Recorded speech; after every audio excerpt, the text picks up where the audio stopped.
the Standard. All right, how true is that? That is going to be forming part of a discussion where we have got democracy. Where do we draw the line between governance, democracy, rights, freedoms, and responsibilities? Okay. Schools absenteeism, drug and alcohol abuse among adolescents remain high. That is another story here that is worth reading. Survey shows that 7 million adolescents missed classes for 3 months in 2019-2020 academic year.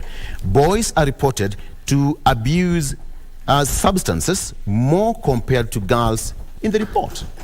Why? According to that.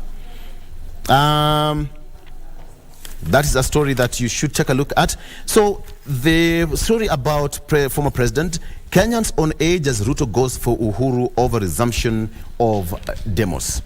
Kenyans on edge as Ruto goes for Uhuru over resumption of demos. Uhuru is the Azimio council chairman and has been accused of having a hand in demos. That was also on local dailies yesterday. Investigations are also focusing on the role money played in the demos and its source.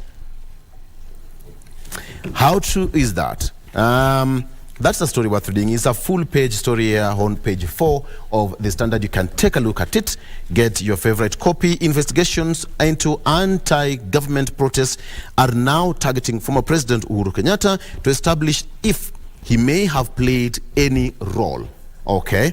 And Kenyatta was in Goma, Democratic Republic of Congo, for a peace meeting when Azimio resumed protest on Wednesday last week. And now, opposition leader Raila Odinga called for a nationwide demonstration against the high cost of living and the Finance Act of 2023. All right?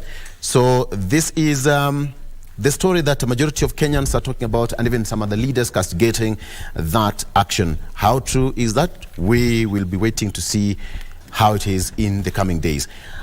Azimio alleges Ruto allies scheme to hire goons to counter protests.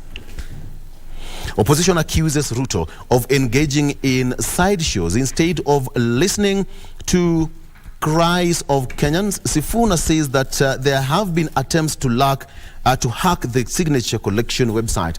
Of course, he said that so far there have been 1,000 or thereabout attempted hacking and infiltration into the signature collection website. Okay, so that is that. They had their press conference yesterday, and according to them, their tag was, "We want food."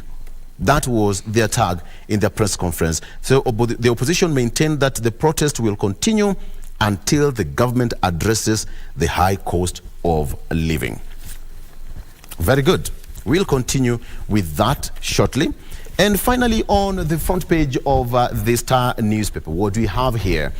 Hardliners blocking Ruto and Raila truce. Hardliners blocking Ruto and Raila truce. That is what's on the front page of the Star.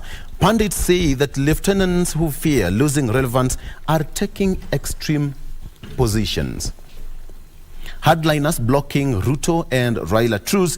Pundits say that lieutenants who fear losing relevance are taking extreme positions. That is the story on the front page of the Star newspaper. Away from the politics, there's a story here on the front page, and I think this is something worth showing you. So tourists stream into Masai Mara for wild beast migration. I think I should show you that. There we have it. We have got 2 photos there. When was the last time you were at the Masai Mara? Have you ever been at the Masai Mara for the wild beast migration? Spectacular, to say the least. That's on the front page. A complete departure from what we have in politics. Okay, it's that season once again. So Constitution guarantees peaceful and unarmed demonstrations, but according to some people, is it? That is a big question. Police chiefs hold crisis meetings over protests. That is what we have here. Police chiefs hold crisis meetings over protests. There are fears of chaos as demos over high cost of living escalate.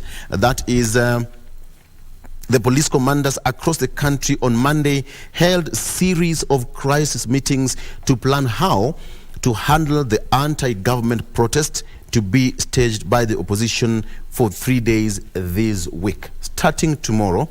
That is Wednesday, Thursday, and Friday.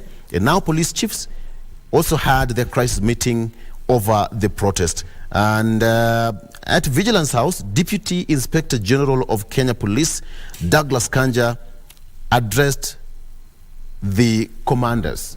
Of course, the CS Interior was not there, IG was not there. Probably the orders and report was taken to the seniors. All right, so this is it. KDF Hospital to be opened to civilians for sustainability. Some good news there. According to the Treasury, CS Ndungu has drawn up regulations creating Ulinzi Prime services. Okay. This is as far as this is concerned. Hardliners blocking Ruto and Raila truce. We are going to be talking about that. Hardline positions, both sides, Raila and President William Ruto. Will be taking a look at that. What do we have in terms of democracy? Let's take a look at that shortly when we resume with this. At this particular point, let's take a break and we come back. My guests are already in studio. We'll be getting straight into a discussion on people and politics. Today we are talking about matters democracy, responsibility, rights, and freedom. Shortly after this, stay with us.